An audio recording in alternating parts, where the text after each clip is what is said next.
Hello, welcome to another episode. Today we are out by the front backyard entrance. The Russian sage that I planted in the last video is doing really well, actually.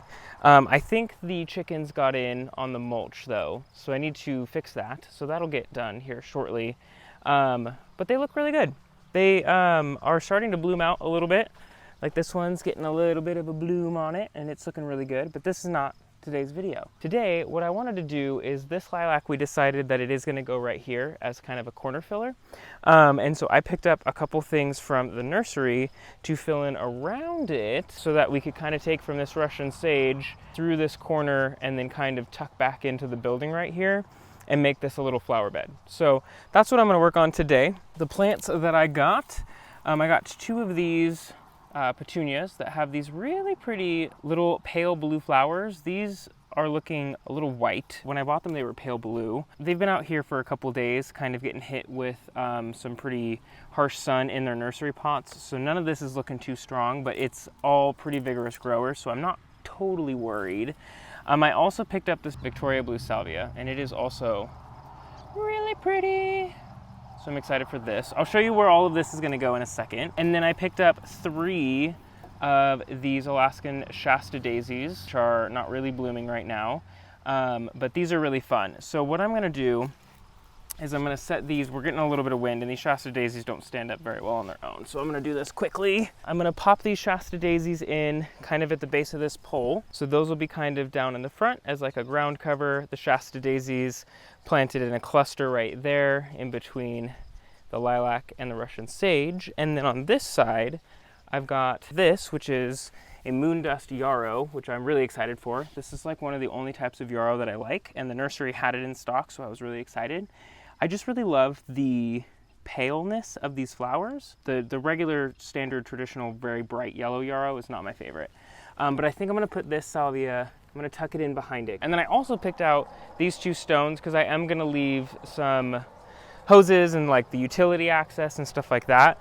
So I'm gonna put these stones in and kind of make like a little pathway to get to the utility stuff. So that's what we're doing today.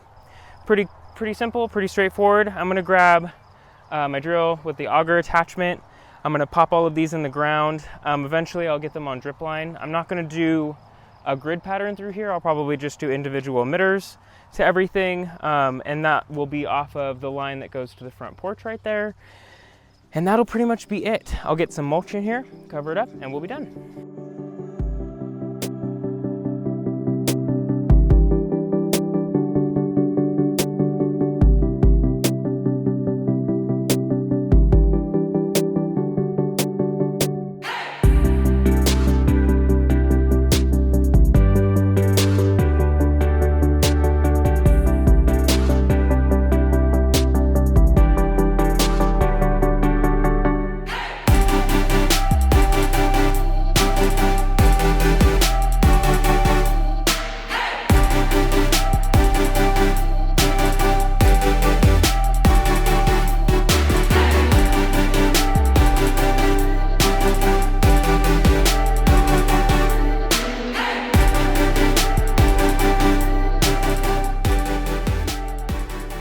Okay, well, as you guys saw in the time lapse, we're pretty much done here. It took me pretty much right up till sunset to get everything done, but I love it.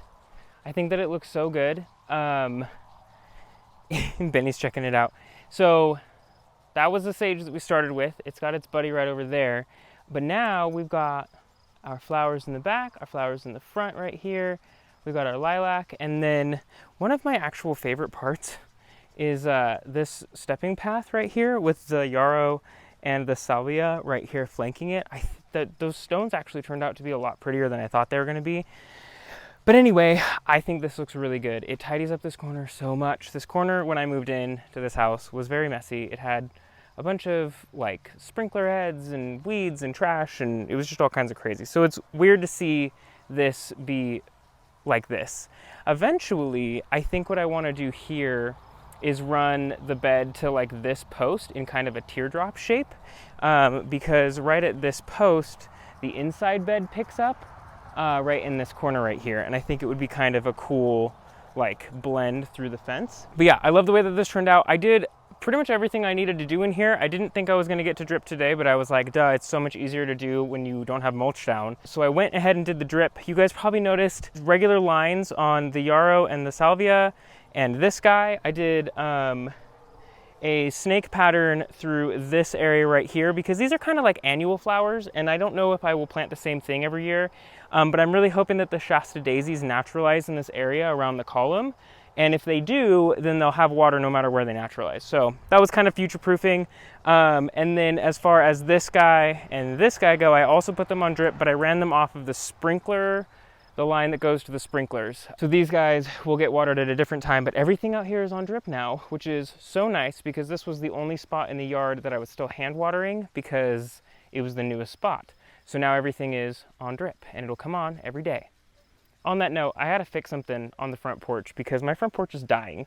So I think I need to run the drip a little bit longer, or I need to be running it twice a day. Because when I'm home, I turn it on in the middle of the day because everything looks bad. So anyway, Benny's having a good time back there. But yeah, I love the way this looks. I'm gonna do some close-up shots, but that's pretty much all I got for you guys today. Thank you for checking it out, and I will see you guys next time. Bye.